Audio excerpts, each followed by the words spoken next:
Thank you for joining me here today. I would really like to talk about our technology and the projects we are doing. And it's actually kind of scary for me here, but I really want to thank you for being here. And as I was here yesterday, and I saw all these people, and I went to the other presentation, and I thought, well, actually, I can talk a lot about our technology, how it works, what the details are behind it, but I don't think that's really the point. I just want to show you what we do in actual projects now, and to show what we can do, and also to show that when you work with the right people in the right projects, that you can actually achieve something with a new technology in an industry which is, well, not always as innovative as we want to be.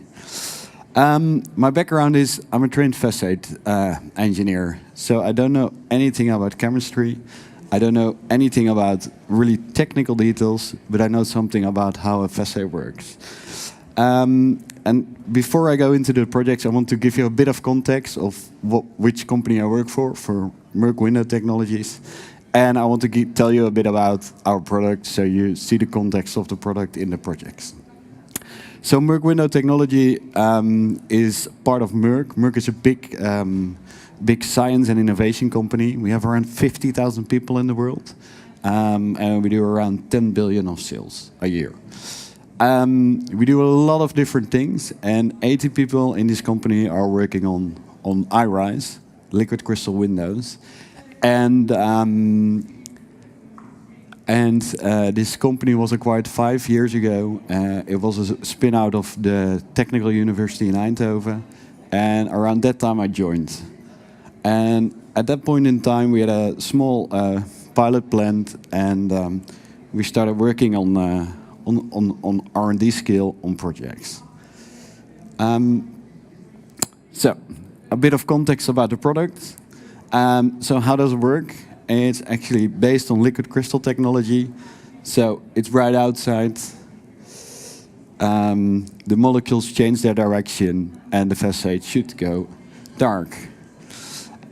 It's as easy as that. And the nice thing about liquid crystal technology, it's relatively fast. So we have a switching time of around 1 second. And what we did in Eindhoven is we used the basic technology of displays, and we apply that to architectural applications. So we do this on a scale of 3.5 by 1.6 meter nowadays. And we also put a lot of effort in making this more robust, so you actually have some lifetime in your facade. The nice thing about our technology is what is quite normal for LC technology, which is now 30 years, there's high innovation in that, is that we really focus on the different kind of flexibility you need in all the projects in architecture. The nice thing about it is we can tune the scale of the tinting, so we can do, for instance, from 2% dark to 40% in transmission, or from 10 to 50, and we can really fine-tune this for every specific project. The nice thing by using liquid crystal is that we can actually pick a color, right? So on the, well, for me, the right side, you can see actually some extreme colors. We use this to show people you can actually pick a color. If you want a purple building, you can get a purple building. The other thing where we focus on is we are able to do a lot of multiple different shapes, because it's basically a 1 pixel display, and we can make a pixel in any shape we want. The other thing is that we have an open connection, open protocol for controlling the windows. We do this at the moment on a basis of KNX, which is quite common here in Europe, but it's actually quite easy to tie up to other systems. So, when I joined Merck Window Technologies, then still a startup, you know, the first thing you try to do is a pilot project. So there was this nice design of HENN. This is a temporary building. Yeah, in the Netherlands, if we talk about temporary buildings, it looks slightly different. This was fabricated in around 8 months, and this was the design intent of the architect. So we were proposing to install a glass. So on our pilot line, we could roughly produce 1.2 meters by 1.5. So a scale where it actually starts making a bit of sense, but actually you don't really can apply it in the commercial market. So they divided the upper part of the building into smaller sizes. And the nice thing about it, they used a standard stucco frame in this, and the nice thing about it is that actually, when we worked on this project, we were following the normal supply chain. So this means our glass was bought by the facade contractor. We used a general electrical engineer on site. He installed all the wiring, and we used the integrator, which was doing all the programming for the other blinds in the building, for the control system, for the lighting, to tie up into our system. And that was really an achievement for me. And people within Merck found this sometimes difficult to understand, but by using just the normal people in the building industry and just the normal route into the market, it was actually quite easy to integrate this. And that was, for me personally, quite an achievement. And the tough thing about it is when we did this and people saw the glass, they thought, oh, this is a ready product, right? This is working. When can we get it? So when we showed it to architects, we showed it to people in the industry, and they said, yeah, this looks really nice. So can we get it? And by doing this, it actually, we went back to the big management within Merck, and we said, okay, it's a bit chicken and egg, right? We need a big factory to make bigger panels to supply proper products to the market. And we can wait till somebody else steps in, or we can do it ourselves. And Merck decision, after this project, decided to move forward. Merck management, they invested in a new commercial line, and this can do roughly 3.5 meters by 1.6 meters. And we installed this in 2015, beginning of 2015. It's still there and still working. So it's a good case for us to prove this is a reliable technology.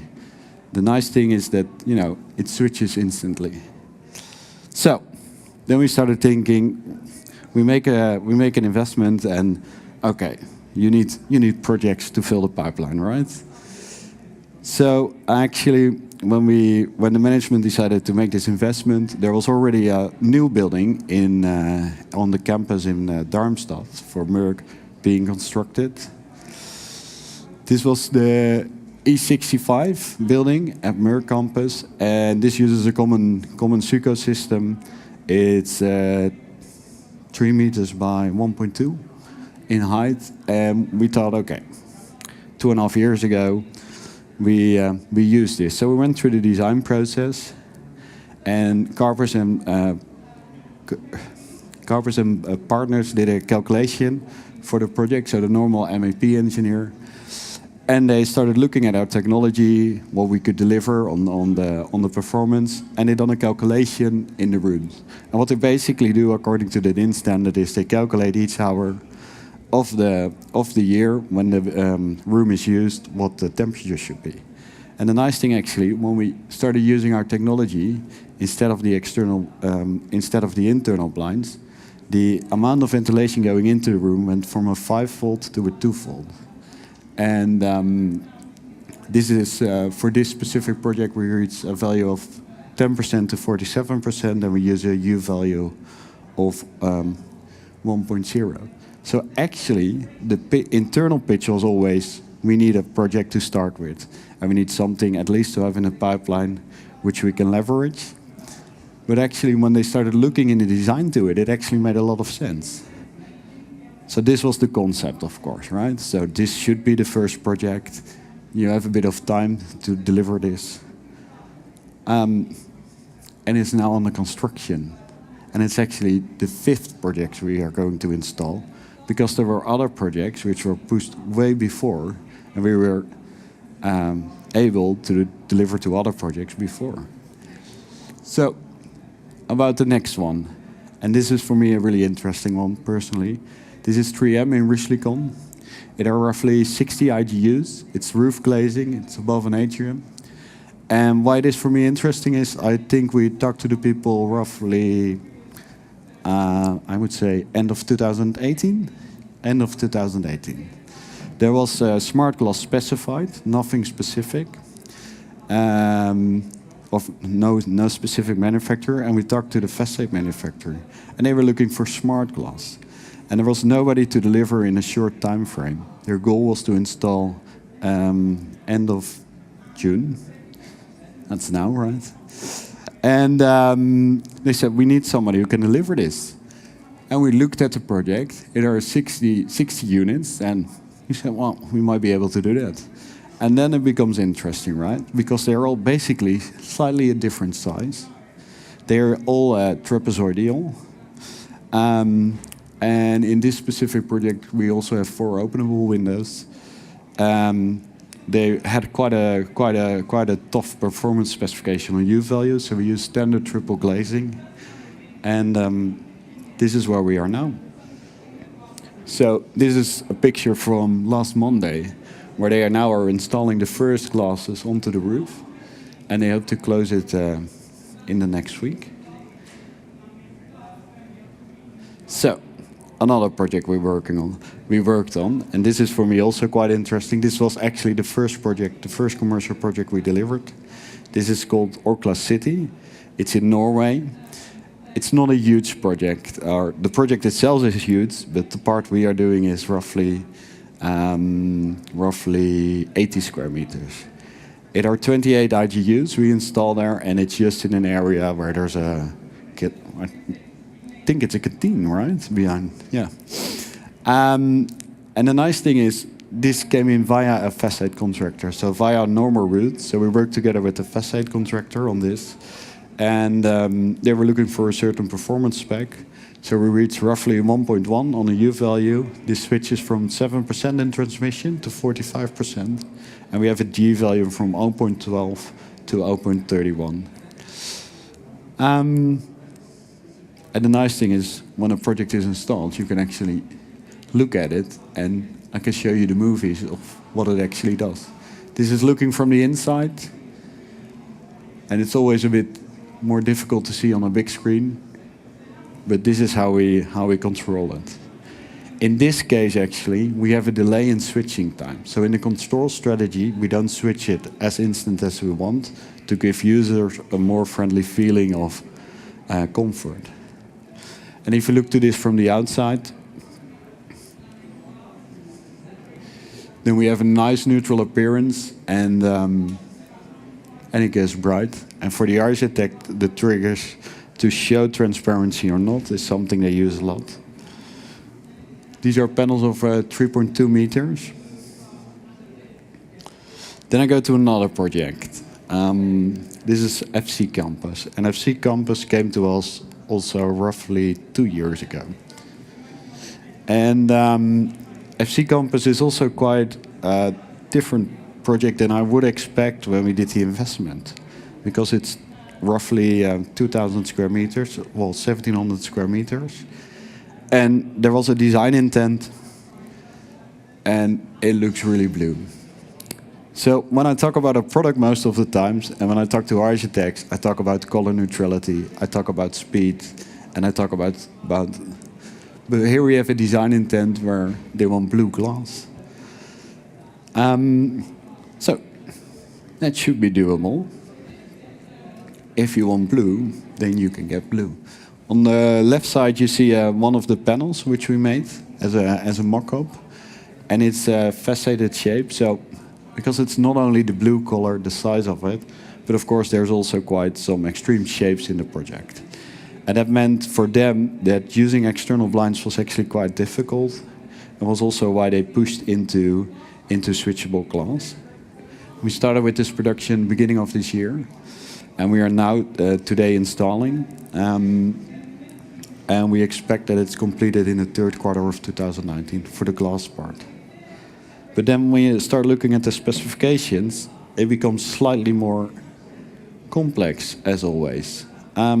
So they are next to a highway, so they have quite a high demand on acoustical performance.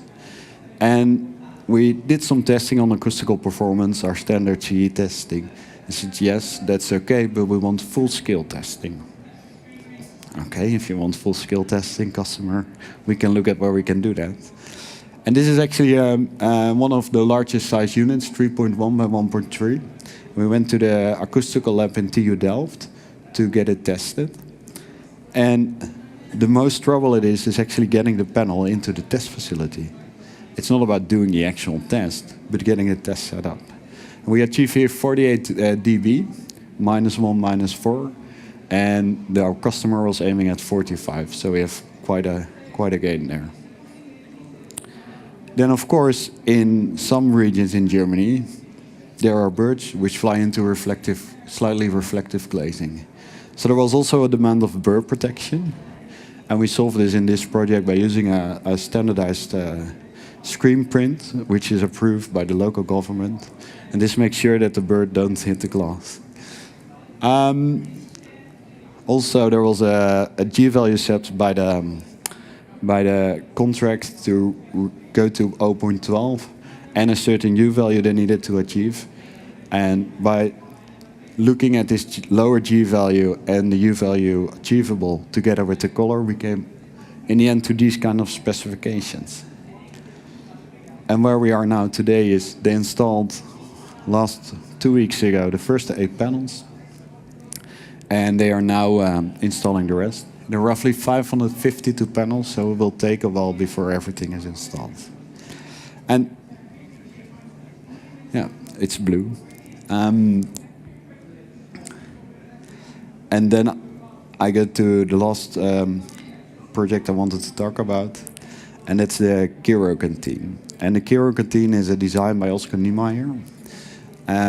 He designed it roughly 10 years ago. And it's very special project. It's very architectural driven, and it's rounded ball which they add to an old building, and they open this ball on the bottom side and the top side for showing for getting light in. And of course, again, if you look at this project, getting solar shading into these kind of projects is quite difficult. Our glass will be installed on the top part of the project. It's a 12-meter sphere. All the panels are triangulated, but there has not been any rationalization in this. So it means that actually, of the 147 panels, every one is different. And the nice thing about being flexible is that we can actually do this. And then if we look at the left side, you can see how in the middle, we install one of our panels. And this is where we do a visual mock-up testing. This is a common thing we always do in a project to be sure that the customer understands what they are getting. As well as that, we always look at standards in things and technical properties. But what we actually see is that there's not so much defined how glass will look when it's switchable. And the nice thing about this is that the architect gets a feel of the product. How does it feel? How does it look? How does it switch? And on the right side, you see where they are now with installation. So they installed the dome, the steelwork. They are doing that now, and they're planning to install in 8 weeks the next triangles, or the first triangles of our glass. And for me, that's it, basically. Yeah? Thank Jasper. Thank you. It's a good overview of where Merck are at the moment. I would say I'm a Merck person, so I know the project very well. Are there any questions that come from the floor at the moment? We are around outside, and we do have some small piece of glass on one of the stands that my colleague... Number 30. Stand number 30. We have a small piece of glass you can go and play with and see the switching speeds and reactivity. This product is developing now.